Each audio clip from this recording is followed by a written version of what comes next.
네, 시청자 여러분 안녕하십니까. 전국 9개 민영방송과 KTV가 함께 마련한 특별대담 진행을 맡은 이재웅입니다. 코로나 백신 본격적인 접종이 시작됐습니다. 계획대로 접종이 잘 진행이 돼서 얼른 코로나 확산세가 잡혔으면 하는 바람인데요. 그렇다면은 이제 코로나 이후를 준비해야 되는 시점이겠죠. 포스트 코로나를 준비하면서 정부는 한국판 뉴딜을 발표했고, 더불어민주당은 구체적인 준비를 위해서 K-뉴딜 위원회를 발족했습니다. 봄을 기다리듯이 코로나의 종식을 기다리면서 코로나 이후를 준비하는 곳입니다. 더불어민주당 K-뉴딜 위원회 이광재 본부장 모셨습니다. 어서 오십시오. 네, 안녕하세요. 네, 반갑습니다. 그리고 오늘 지원 방송 김형기 기자와도 함께 하겠습니다. 어서 오십시오. 예, 안녕하십니까. 네, 반갑습니다. 한 10년 됐나요? 이른바 야인 생활 하시고. 10년 됐죠. 네. 그렇죠. 그리고 이제 정치에 복귀를 하셨습니다. 네. 그 기간에 어떻게 지내신 겁니까? 힘들고 어려운 시간을 보냈죠. 그리고 외국에도 많이 있었고요. 예. 그다음에 싱크탱크를 하면서 많이 배우고 네. 힘들고 연그러지는 예. 시간이었죠. 그러니까 뭐 세상 공부 다 하시고 뭐 다는 아니고요. 다시 정치에 복귀하면 어떻게 해야 되겠다 다짐도 하시고 이러셨나 봐요. 예, 결국 그 역사 발전의 도구가 될 수 있느냐 없느냐 예. 그거겠죠. 그 작년 말에 책을 내셨어요. 네. 예, 제목이 노무현이 옳다 이렇게 되어 있습니다. 아주 직설적인 제목을 뽑으셨던데 어떤 내용입니까? 그 노무현 대통령과 저와 함께 꿨던 꿈이 있거든요. 네. 결국은 이 서민이 좀 잘 사는 나라, 그리고 미국, 중국 사이를 넘어서 좀 우리가 동북아 균형자로서 좀 강인한 나라가 되는 거. 네. 그리고 또 하나는 왜 컴퓨터를 좋아하시고 디지털을 좋아하셨잖아요. 예. 그래서 디지털과 기술의 선도 국가가 되는 거. 이런 꿈을 가지고 계셨는데 제가 그 노무현 대통령이 낸 문제를 정책으로 풀이한 정치 얘기가 아니고 정책으로 풀어야 된다. 네. 그런 책입니다. 예. 왜냐하면 이제 국민들이 정책의 주인공이 돼야 되고 세상 변화를 이끌어야 된다고 저는 생각하기 때문입니다. 함께 노력하자. 네. 그런 뜻이죠. 당시에는 정말 우광재로 불릴 정도로 노무현 전 대통령과는 인연이 깊잖아요. 네. 근데 지금 이제 이 시기에 노무현을 책으로 소환해내고 다시 한번 생각하게 한 이유는 뭡니까? 결국 그 노무현 대통령을 다시 정치로 모시고 오는 게 참 굉장히 부담스러웠습니다. 네. 죄송하고. 예. 그러나 결국 노무현 대통령의 꿈은 아직 이루어지지 않았다.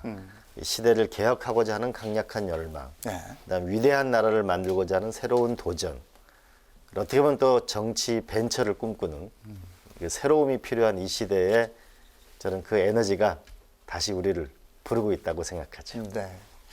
자, 그렇게 이제 정치에 복귀를 해서 21대 총선에서 강원 원주 갑 국회의원으로 당선이 됐고 이제 활발하게 활동을 하고 계신데 더불어민주당 K-뉴딜 위원회 본부장을 맡으셨습니다. 네.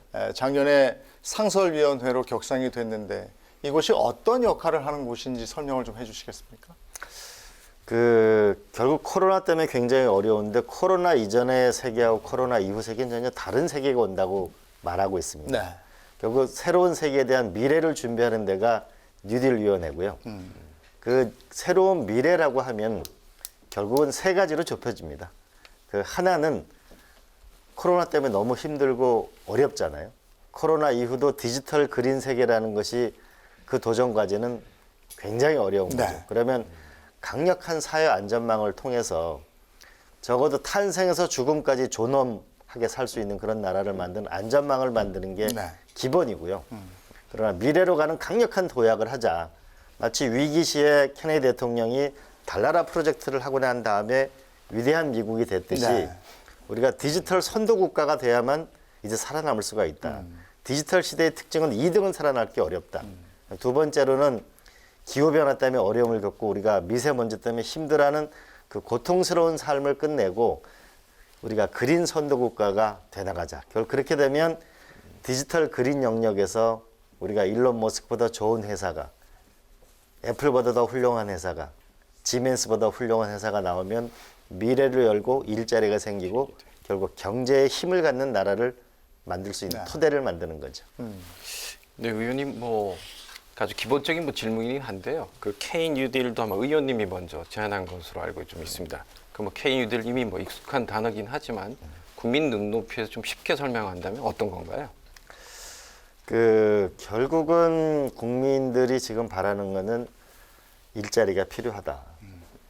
잖아요. 네네. 근데 일자리는 지금 디지털과 로봇이 되면 점점 더 일자리가 줄어들지 않습니까? 네네. 그러면 새로운 세상에 우리가 휴대폰 하나가 없이는 못 살잖아요. 이 디지털 세계에서 훨씬 더 미래지향적인 투자를 하자. 옛날 김대중 대통령 시절에 통신망, 노무현 대통령 시절에 3G를 투자해가지고 오늘날 IT 강국이 됐단 말이죠. 그렇게 디지털 부분에서 대대적인 투자를 해서 정말 좋은 훌륭한 기업이 나오는 거죠. 네. 예, 그게 가장 핵심이라고 볼 수 있겠습니다. 미래를 이끄는 기관차를 만드는 거죠. 결국 이제 미래로 가려면 투자가 일어나야 되잖아요. 네. 그럼 투자는 결국 이제 민간 투자가 중요한데, 그럼 정부는 하나는 규제 개혁을 확실히 해서 투자를 하게 하는 거. 지금 우리나라 대기업이나 기업이 갖고 있는 사내 유보금이 970조 원쯤 되거든요. 네. 국민연금 등을 포함하면 1950조쯤 됩니다. 이 돈이 지금 갈 데가 없죠. 네. 그래서 규제 개혁을 통해서 확실하게 민간 투자를 이뤄내는 것이 중요하고요. 그 과정에 결국 뉴딜 펀드가 하나가 자리를 잡게 될 거라고 봅니다. 또 하나는 결국 우리가 정치에서 사람을 믿지 말라는 말이 있거든요. 이 정권도 유연하잖아요. 그러면 법과 제도로 만들어서 네. 이 뉴딜이라는 성공이 문재인 정부의 성공이고 대한민국의 성공이고 그것을 끌고 나가는 확실한 역할을 할 수 있도록 제도로 만드는 것이죠. 제가 거기에 본부장으로서 역할을 하는 거죠. 예. 다 하는 건 물론 아니고요. 역시 변수로 작용할 수 있는 게 코로나19 그렇습니다. 아니겠습니까? 코로나19가 잡혀야 이 K 뉴딜도 차질 없이 진행이 될 수 있을 텐데 방역과 함께 두 마리 토끼 잡기가 참 이게 힘든 거라는 걸 예. 저희들도 이제 피부로 절감을 하고 네네. 있거든요. 이 여주의 신속 PCR 도입 사례 이걸 그 검토를 촉구를 하셨는데 네. 이 부분이 그 생소해하는 분들도 많으셔서 네. 어떤 부분입니까? 그 이제 코로나가 1년이 지나고 나니까 너무 지치잖아요. 네. 그 장사도 너무 안 되고 예. 좀 또 봄이 오게 되면 등록금도 내야 되고 쉽지 않죠. 네. 그럼 우리가 방역과 경제를 같이 이제 추진하자. 더군다나 백신과 치료제가 나왔기 때문에 가능하다라고 해서 제가 찾아봤거든요. 네. 그러게 보니까 여주에서 53분 만에 신속하게 네. 음성을 가려내고 그럼 음성으로 QR코드 같은 걸 주면은 이분들이 경제활동을 자유롭게 하는 거죠. 예. 그렇게 해서 KCC라는 회사도 문을 열었고 아울렛도 문을 열었고 심지어는 5일장까지 문을 열었습니다. 네. 그래서 이 사례를 우리가 확산할 필요가 있겠다라고 하는데 어제는 전남 그 영암에서 예. 2,007만 7천 명을 갖고 있는 조선소가 네. 이번에 실시하고 있거든요. 서울대학교도 준비 중이고. 그러면은 이제 작년에 등록금 내고 학교 못 간 대학생들도 네. 이제 가야 될 거 아닙니까? 우리 유치원하고 초등학교를 못 가는 아이들도 학교를 보내야 되잖아요. 네. 그리고 기업도 만약에 이런 신속하게 PCR을 통하면 우리가 자유롭게 기업 활동을 할 수 있다면 이 주름살을 극복할 수 있겠죠. 네. 그래서 저는 이 사례가 네네. 좀 더 많이 퍼져서 이 계절의 봄도 오지만은 경제의 봄도, 마음의 봄도 함께 오기를 소망하고 이걸 확산하기 위해서 네. 노력하고 있습니다. 어쨌든 이렇게 코로나19 위기 극복 차원에서 여러 아이디어를 많이 내시는데 최근 보니까 이제 광주시 광산구에 그 희망 백신 정책에 좀 주목하고 계시더라고요. 그래서 이게 뭐 맞는 백신은 아니고 아마 그 어려움 겪고 있는 소상공인 자영업자들의 어떤 대출 프로그램 그렇습니다. 같은데 예. 기존 대출 프로그램과는 어떤 차이가 있는 건가요? 네. 큰 중앙정부 차원에서 하는 건 중소기업 중앙회장님이 정말 간절하게 호소하는 거는 네네. 제발 그 대출 이자를 연장을 해달라는 강력한 요구거든요. 네네. 그래서 일본에는 2008년도에 법으로 아주 격렬한 논쟁을 그 3년짜리 법을 만들어서 본인이 원하면 기업 대출과 심지어는 부동산 대출도 연장해 줬습니다. 네네. 그건 이제 정부가 제가 계속 촉구하는 내용이고요. 그런데 우리가 서민들 중에는 무담보 무보증을 할 수밖에 없는 어려운 분들이 많잖아요. 네. 그래서 광주 광산구에서는 새마을금고하고 신협하고 서로 힘을 모아가지고 그 처음에 300만 원을 1%의 대출을 하게 했습니다. 네. 그럼 3만 원 내는 거잖아요, 일만에, 1년에. 네네. 그런데 겨우 손실이 거의 없었습니다. 그래서 이번에 1,000만 원으로 늘렸습니다. 그래서 저는 그걸 보면서 아, 우리나라 국민들이 역시 신용도가 높다고 하거든요. 그러니까 돈을 빌리면 잘 갚는다는 거죠. 만약 이렇게 안 해주면은 이분들이 30%, 40% 결국 영화에 나오는 한 장면으로 몰릴지도 모르잖아요. 그래서 저는 광산구의 이 사례를 전국적으로 확산시키면 좋겠다. 그러면 신협하고 새마을금고가 나서면 네. 이게 더 밀착 금고이기 때문에 좋고 저는 이제는 중앙 정부가 그 이 지방 정부를 확실하게 지원해서 그 신협과 새마을금고가 아예 서민금융으로 자리를 잡을 수 있도록 대한민국에도 무담보 무보증으로도 대출을 받고 살아갈 수 있는 서민들을 도와주는 서민금융이 하나가 탄생하는 계기가 됐으면 좋겠어요. 아니, 그렇게 초저리 대출을 해주면은 금융기관에 뭐 지자체나 정부가 이자 부분에 대한 지자체가 보전을 3% 정도 이자 보전을 해주는 네. 거죠. 네. 그러니까 그런 방식으로. 네네. 그리고 이제 본인에게 1%를 부담하는 부담하게 거죠. 하고. 근데 예를 들어 보게 되면 우리가 1,000만 원의 대출에 3%면은 30만 원이잖아요. 네. 근데 지금 우리가 보통 재난지원금 뭐 이렇게 주면 매씩 30만 원 뭐 이렇게 주는데 네네. 그러면 1,000만 원을 지원해주고 이자를 자꾸 우리가 1%를 내라고 하는 게 훨씬 더 현실적일 수도 있잖아요. 그래서 저는 이거를 조금 더 서민들에게 좀 확대할 필요가 있다고 봐집니다. 네.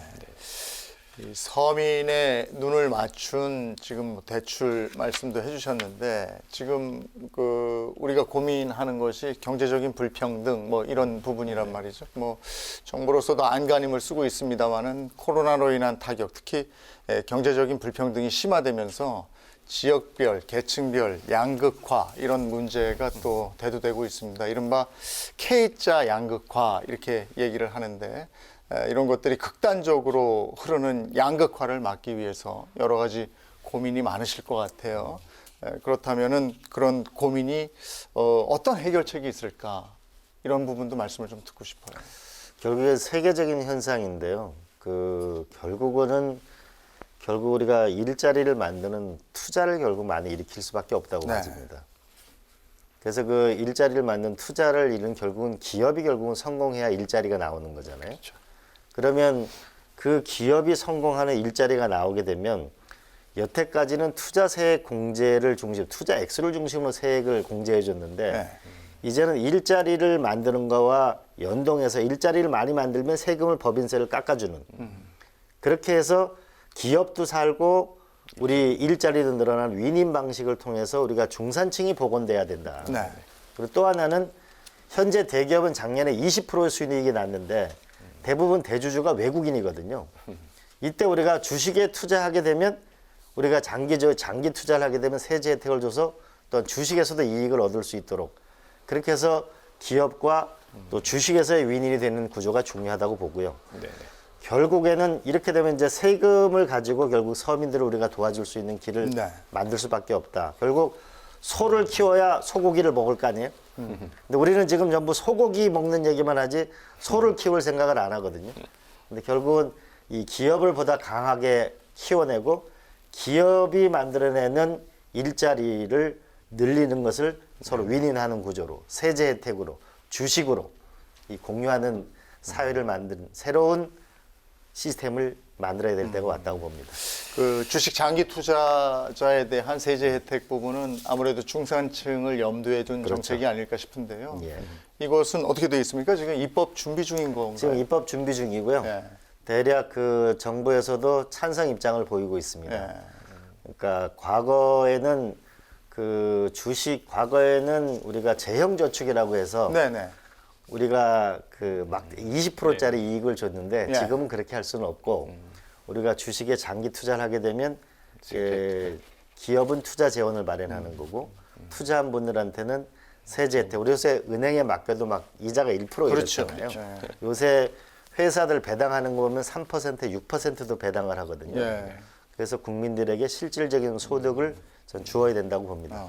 예, 의원님 뭐 지금 재난지원금 얘기를 또 안 할 수가 없는데 지금 4차 재난지원금 가지고 뭐 이제 대통령께서는 이제 3월 중으로 좀 지급되기 수 있도록 좀 해달라 이렇게 주문도 하셨는데 그 의원님 그 뭐 비슷한 얘기인데 이제 기본소득 논쟁도 뭐 지금 계속 이슈가 좀 되고 있는데 아마 민주당에서는 이재명 지사가 아주 좀 적극적인데 의원님도 기본소득에 대해서는 아마 어느 정도 공감은 하시겠죠? 그 부분에 대해서. 예, 뭐 이재명 지사의 충정은 이해하는데요. 네. 근데 이게 현실성과 구체성은 아직 매우 부족한 것 같습니다.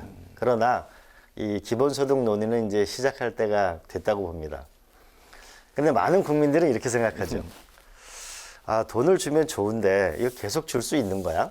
네. 그렇죠. 두 소득이 번째는 이 기초노령연금 어르신들이 내가 30만 원씩 받고 있는데 이거 뺏어가는 거야? 추가로 얹어주는 거야? 이런 또 질문을 하시고 또 한쪽에서는 그럼 또 세금을 더 늘리려고 하는 거 아닌가? 이런 말씀들을 하시고 계시거든요. 네. 그렇기 때문에 논의가 필요하고 사회적 합의가 필요하죠. 근데 그 이재명 지사의 소득을 보니까 이제 1단계로는 1년에 50만 원 준다는 거거든요. 네. 그럼 한 달에 4만 원 좀 더 주는 거잖아요. 네. 저는 이거는 기본소득이 아니고 이거 무늬만 기본소득이다. 저는 오히려 좀 더 줄 수 있는 길을 찾기 위해서 노력하고 있습니다. 예. 그러나 또 크게 보면은 나중에는 그 1년에 600만 원, 한 달에 50만 원씩 네네. 줘야 된다라고 하는데 이러면은 300조 원이 들어가거든요. 1년에. 네. 그런데 우리가 현실을 보게 되면 올해 생생 가능 인구가 100명이면 우리가 20명을 부양합니다. 근데 앞으로 10년 뒤면 40년을 부양해야 합니다. 저는 절대 증세가 쉽지 않다고 봅니다. 그러면 우리가 정치를 해나갈 때 국민을 사랑하는 마음은 좋죠. 우리가 뜨거운 열정도 있지만 또 한편으로 냉정함이 우리가 국민들을 더 진정으로 사랑하는 길이라고 보고 지혜를 모아야 할 때라고 봅니다. 기본소득이 좀 더 그 실질적으로 국민에게 도움이 되는 정도의 기본소득이어야 한다. 그래서 좀 더 고민을 해야 될 것이다. 이렇게 말씀을 하시는 것 같은데 기본소득에 대한 사실 정의나 기준도 지금 명확하지 않기 때문에 그렇습니다. 시간을 가지고 생각해 봐야 할 의제다. 이런 그렇습니다. 말씀이신가요? 이게 지금 예.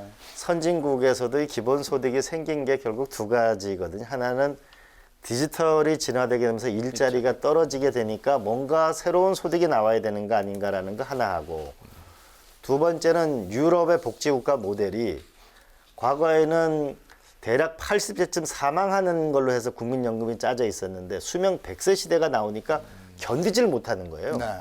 그러니까 오히려 복지국가가 축소하면서 기본소득 논의가 나온 측면도 있습니다. 네. 그러니까 최소한 이거는 해드려야 되겠다. 그런 측면이 있기 때문에 굉장히 실험적인 겁니다.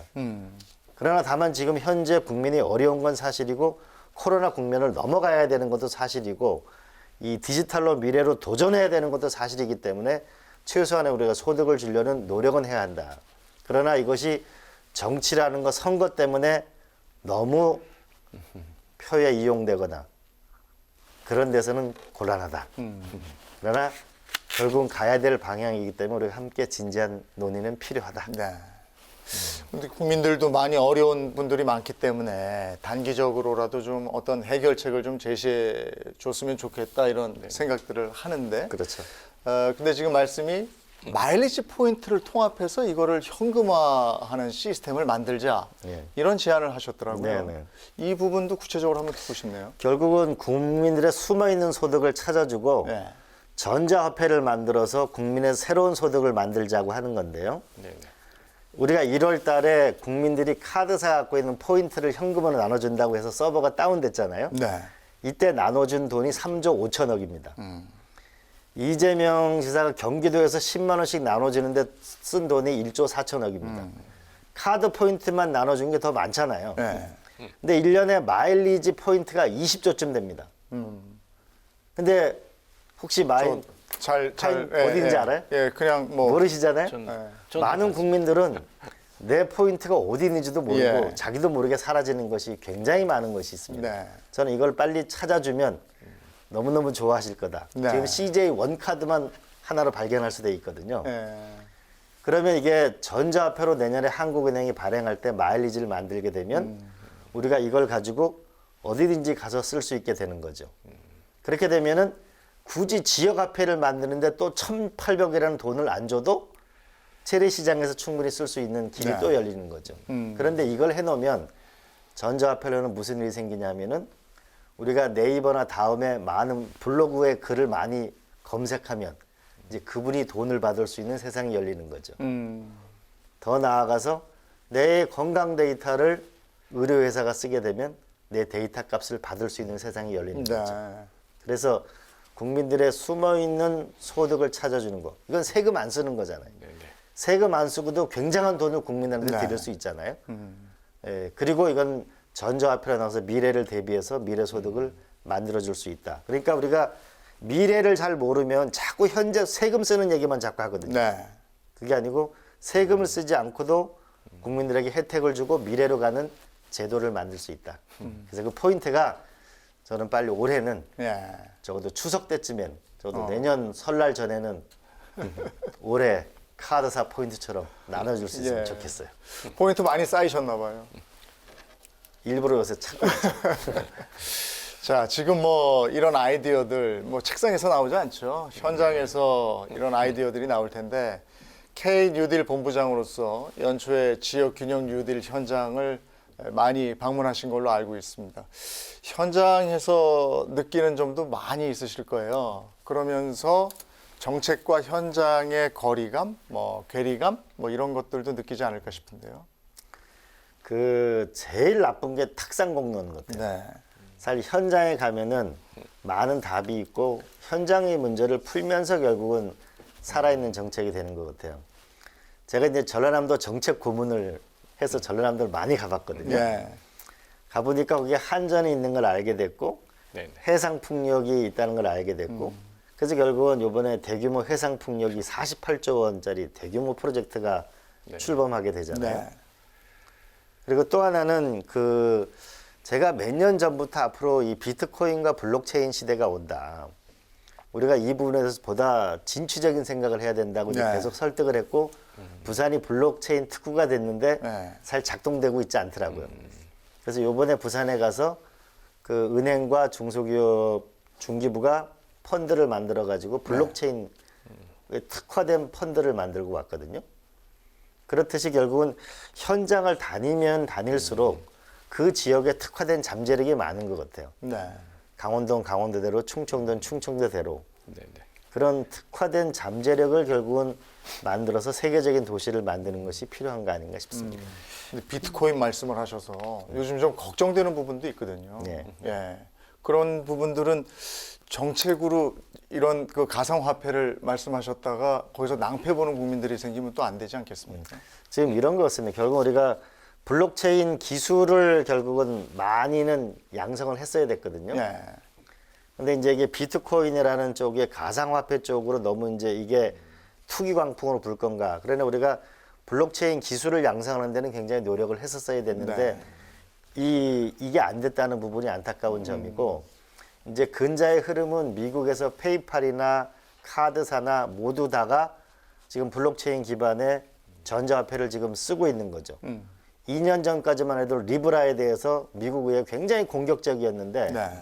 이제 중국이 위안화를 전자화폐나 이런 쪽으로 전환하려고 하는 움직임이 보이니까 미국이 굉장히 적극적인 움직임을 보이면서 지금 비트코인은 5천만 원까지 가게 된 거죠. 예. 또 어제는 머스크 때문에 또 떨어지기도 했고. 네. 근데 전반적으로 보면 이 전자화폐의 추세는 피할 수 없다고 봅니다. 예, 대한민국 한국은행도 전자화폐를 우리가 추진할 예정이고요. 네.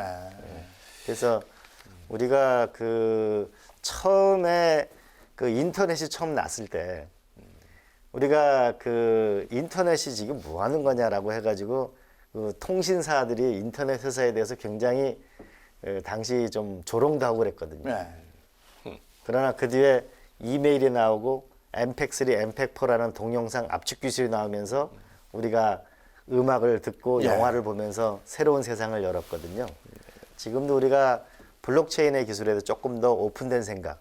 그러나 이 비트코인의 광풍은 좀 더 안전화시킬 수 있는 거. 적어도 1번 정도의 시스템을 만들 필요가 있다고 봅니다. 네. 왜냐면 어쨌든 그 한국판 뉴딜 뭐 그 다 흐름이라고 보는데 그 중에서도 이제 지역 균형 뉴딜 이렇게 좀 강조가 되고 있습니다. 당연히 지역이 어렵다 보니까 그렇죠. 그런데 이게 계속 그 강조를 해야 되는 이유는 뭐 충분할 것 같은데 어떤 이유가 가장 큽니까? 네. 지금 대한민국에 100% 땅이 있으면요. 약 9% 땅에만 공장 짓고 땅 짓고 살고 있습니다. 65%의 대한민국 산, 20%의 농경지, 정말 어렵잖아요. 그런데 이 수도권의 51%가 과밀되다 보니까 부동산 값이 폭등하죠. 생활비가 너무 비싸죠. 네. 그러다 보니까 우리가 1년에 50만 명이 귀농귀촌을 합니다. 근데 50만 명이 귀농귀촌을 하는데 막상 중소도시에 가면은 일자리가 부족하죠. 네. 교육 환경이 만만치 않죠. 문화시설이 없죠. 그 다음에 의료가 부족하단 말이죠. 그러면 결국 우리가 이 지역균형이라는 부분에서 일자리와 교육과 의료와 문화 시스템을 만들어줘야만 지역이 확실하게 산다. 그러나 지역을 하나를 보게 되면 네덜란드의 바이닝햄이라는 건 3만 5천 도시에서 식품 하나로만 60조 원을 하거든요. 네. 우리가 많은 분들이 다 아는 나파밸리 와인은 인구 11만인데 그 중에 와이너리 하고 하는 분들은 1만 5천 명밖에 안 되는데 세계적인 산업을 만듭니다. 네. 우리가 깐느라는 모르는 지방이 없지만 그 인구 7만인데 세계적인 영화제를 만들잖아요. 이 결국 인구 숫자가 문제가 아니고 혁신이 있느냐 없느냐. 살아가는데 애들을 공부시키는 거, 의료 문제, 문화의 혜택 이거를 결국 우리가 지방에 주는 거를 만들면 충분히 가치가 있고 그래야 수도권도 살고 지방도 함께 살 수 있다. 그게 대한민국이 사는 길이라고 생각합니다. 그래서 뭐 지역들이 이제 그런 고민 하에 이렇게 많은 노력들은 경쟁을 갖추긴 하고 있는데 사실 새로운 성장 동력 발굴이 쉽지는 않잖아요. 그렇습니다. 그래서 의원님이 어쨌든 뭐 여러 현장도 많이 다녀 경험도 많으시니까 뭐 고향 강원도나 하고 뭐 충청도나 뭐 전라도든 이런 지역들은 이런 걸로 한번 해보면 어떨까요? 이런 제안을 뭐 할 만한 것들이 있는지 갑작스러운 예를 들면 부산 경남 같은 경우에는 사실은 바다가 있기 때문에 네네. 싱가포르와 우리가 네덜란드, 암스테르담 같은 세계적인 신항만 신공항을 통한 그러니까 미래의 산업을 생각해 볼 수 있을 거고요.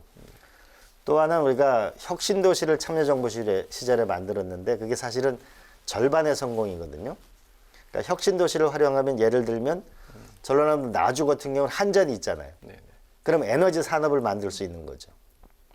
우리가 오성 같은 경우에는 생명과학이 있잖아요. 그럼 생명과학을 만들 수 있는 거고. 네. 원주 같은 경우에는 우리가 주로 의료와 건강보험은 있잖아요. 그렇게 되면은 결국 의료기기 산업 같은 것이 생길 수 있는 거죠. 그다음에 또 하나는 제가 또 강원도 얘기를 해서 미안합니다만 전통 산업 중에서 미래 산업을 찾아내는 건데 양양군 같은 경우에는 동원 산업에서 투자를 해서 연어 양식을 하는 거예요. 예. 첨단이거든요. 예. 스마트 팩토리거든요. 근데 이렇게 되면 1년에 연어 시장이 한 5천억 정도 되는데 미래 산업이 되잖아요. 제가 어제는 울산 갔다 왔는데 울산에 현대자동차가 있는데 이게 수소차로 바뀌어야 돼요.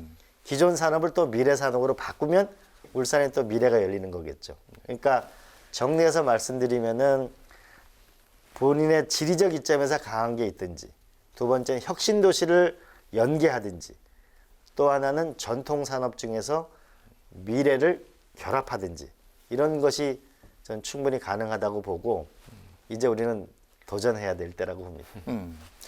뉴딜 펀드도 제안을 하셨어요. 이게 최초로 제안하신 거였나요? 네. 네. 제가 기재위 국회의원을 하다 보니까요. 이 대한민국 돈이 어디 있는가를 다 찾아봤습니다. 네. 그러니까 1년에 우리가 국가 예산을 550조를 쓰는데 대한민국이 갖고 있는 금융자산의 1경 8천조입니다. 아. 1경 8천조. 예.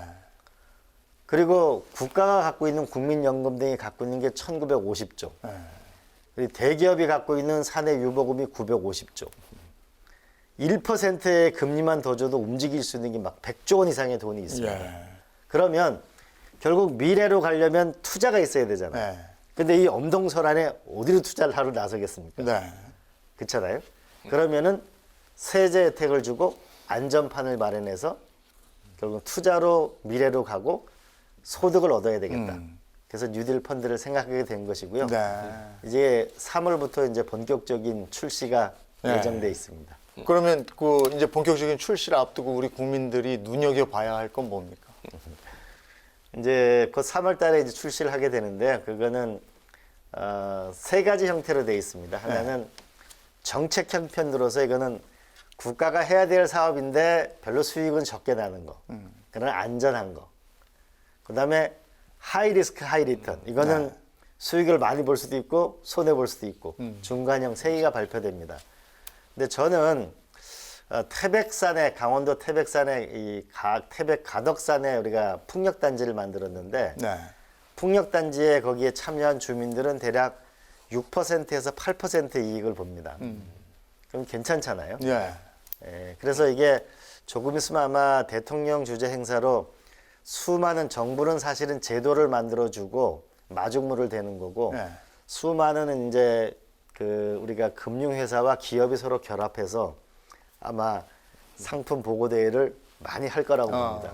그럼 그 눈여겨 보시고 예. 안정형을 선택하실 예. 수도 있고 과감함을 선택하실 수도 있고 예. 그럴 것 같습니다. 그렇죠. 이렇게 해서 우리가 뉴딜 펀드를 조성했다 했는데 국민이 거기다 돈을 넣었다가 또 낭패를 보면 네. 원망 들으시거든요. 그러니까요. 그래서 이게 유럽 같은 경우는 신재생 에너지로 100조 원 이상 투자를 했습니다. 예. 요즘 이제 ESG가 대세잖아요, 기업들이.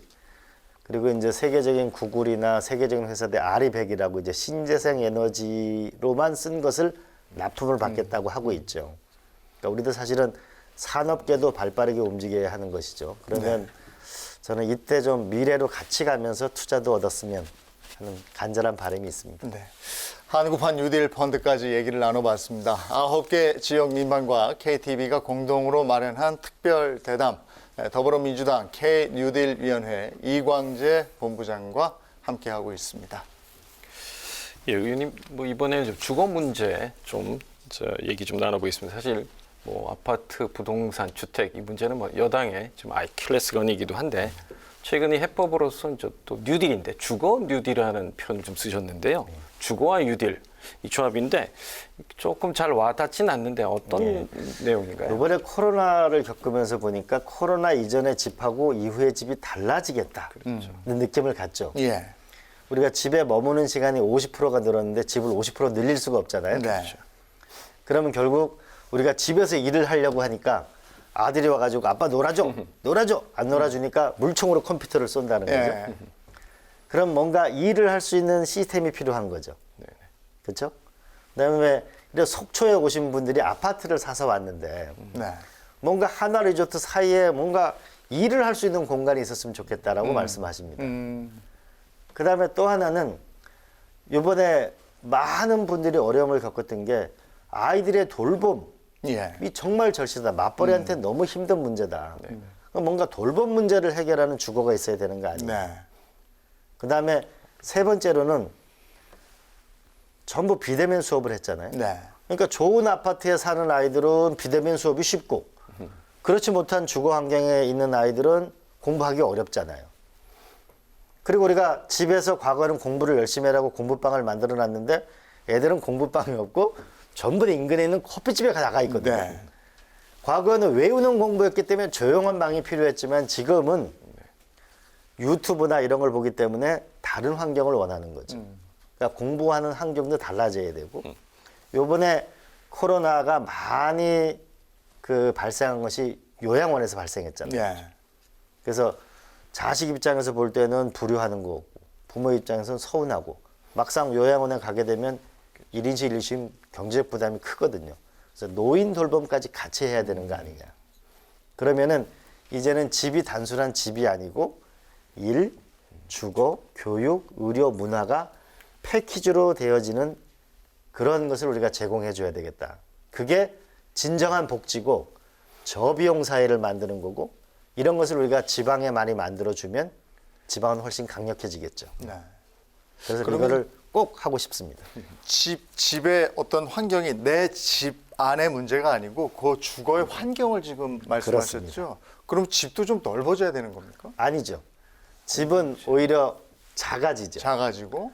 그리고 공유 공간이 많아지는 거죠. 예. 그렇게 되면은 집은 훨씬 더 풍요로워지고 집값은 떨어져야 생활비는 떨어져야 되는 거죠. 왜냐하면 수명 100세 시대 인간이 와서는 우리가 65세에 정년을 하면 100살까지 살아야 되는데 네. 그 고비용을 감당할 수가 없는 거죠.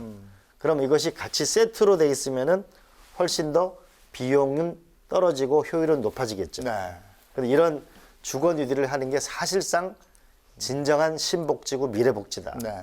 라고 생각해요. 그래야 우리 시골서도 저기 우리가 제주도에서도 충분히 일을 할 수 있잖아요. 이런 시스템이 있으면. 예. 예. 강원도에서도 충청도에서도. 그래야 우리가 좀 더 삶을 여유 있게 살아갈 수 있는 것이죠.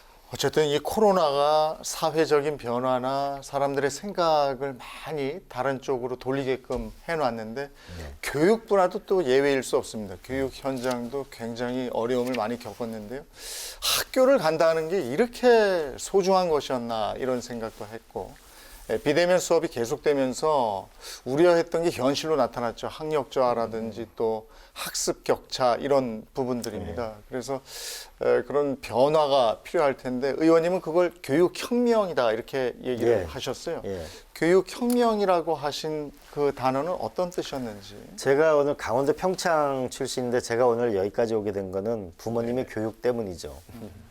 그러니까 대한민국에는 과거에는 개천에서 용이 났는데 요새는 개천에서 용이 안 난다는 거 아니에요? 이제 전국에서 용이 나야 된다. 네. 지금은 부모님이 재산이 있으면은 과외를 많이 하고 해외 유학도 갔다 오게 되면 그게 결국 계급 격차가 되니까 젊은이들이 분노하는 거잖아요. 아, 사다리가 사라졌다. 네. 그런 거 아닙니까? 그래서 이번에 살펴보니까 많은 비대면 수업을 했습니다. 그러니까 아, EBS나 KBS나 갖고 있는 이런 자료 전부 저작권에 걸리는 거예요. 그래 국회 도서관을 가야만 책을 볼 수 있으니까 그래서 제가 이번에 생각한 게 대한민국에 있는 국회 도서관 수백만 권 이걸 전부 디지털라이징해서 학교 교실까지 아파트 단지까지 보내자. 그러면은 무한정의 지식에 접근할 수 있다. 저렴하게. 이게 법안을 추진 중에 있고요. 네.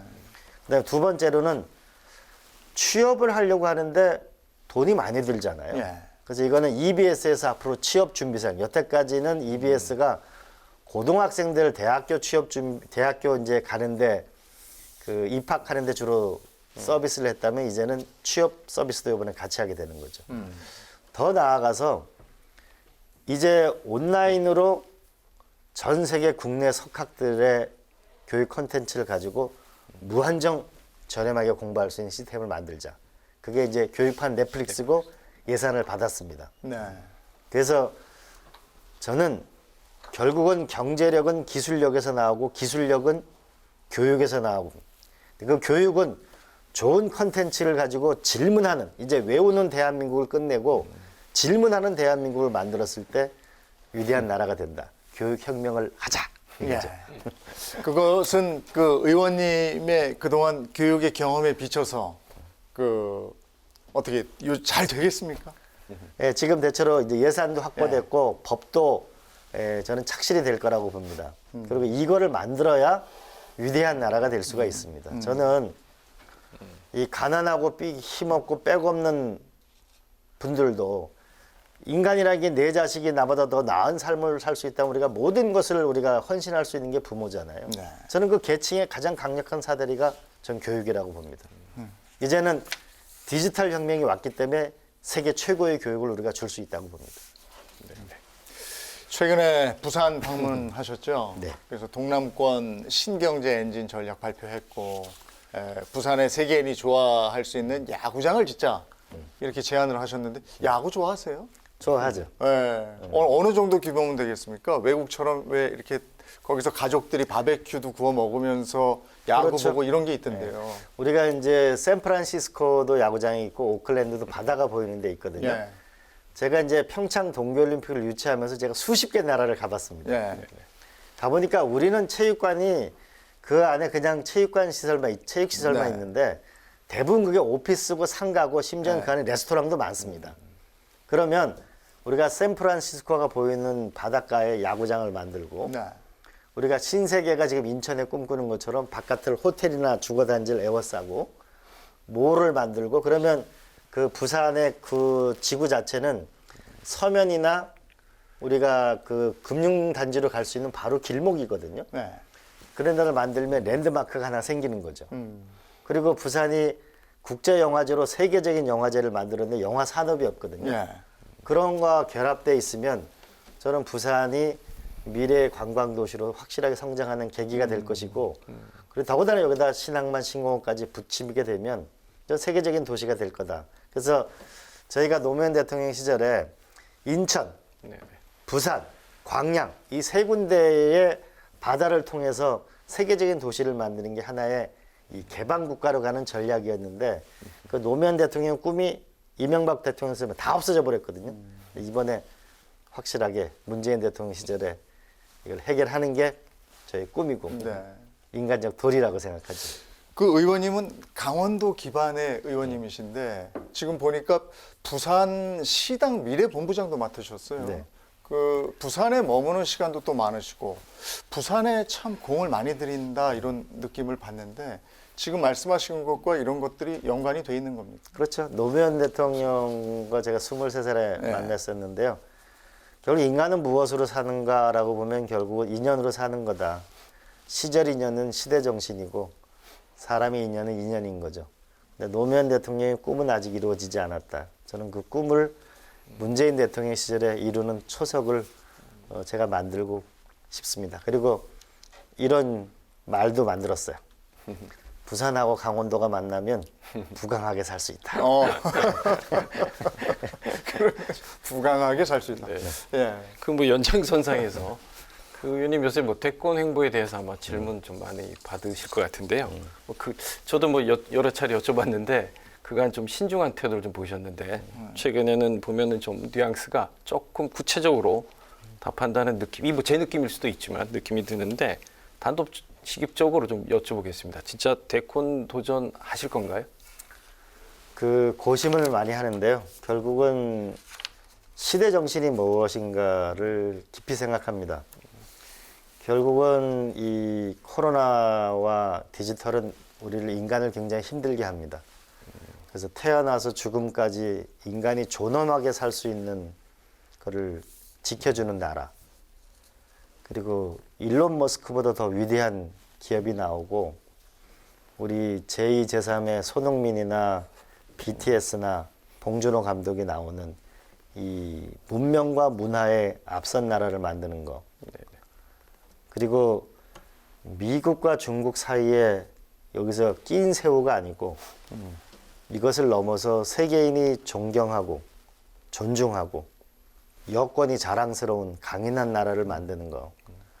저는 그 시대의 목표와 이 역사 발전의 방향에 내가 과연 맞는 것인지 그 시대와의 대화, 저와의 대화를 깊이 하고 있는 중이죠. 그런 역할에 내가 맞다고 생각하면은 도전하겠다 이렇게 해석을 해도 근데 무방하겠죠. 그 시대적 과제가 네네. 내가 해결할 수 있다. 무겁고 엄중하죠. 네네.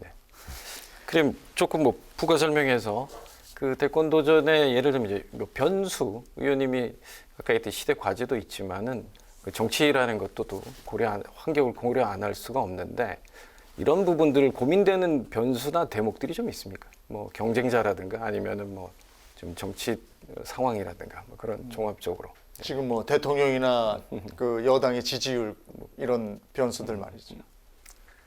근데 결국은 그 역사 발전이라고 하는 거는 결국 역사 발전의 그 방향을 향해서 전진하는 거고 거기서 어떤 지위가 생기면 생기는 거고 안 생기면 안 생기는 거지. 네네.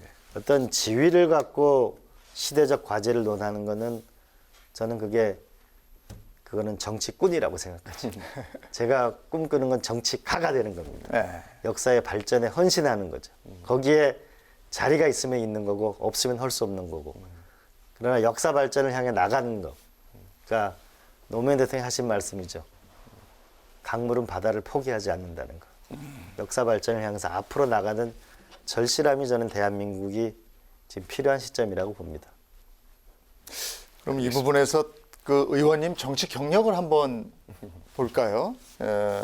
1988년 최연소 보좌관으로 국회에 입성하셨네요. 그리고 30대에 청와대 국정상황실장이 되셨고 40대에 국회의원 그리고 역시 최연소 도지사를 역임하셨어요.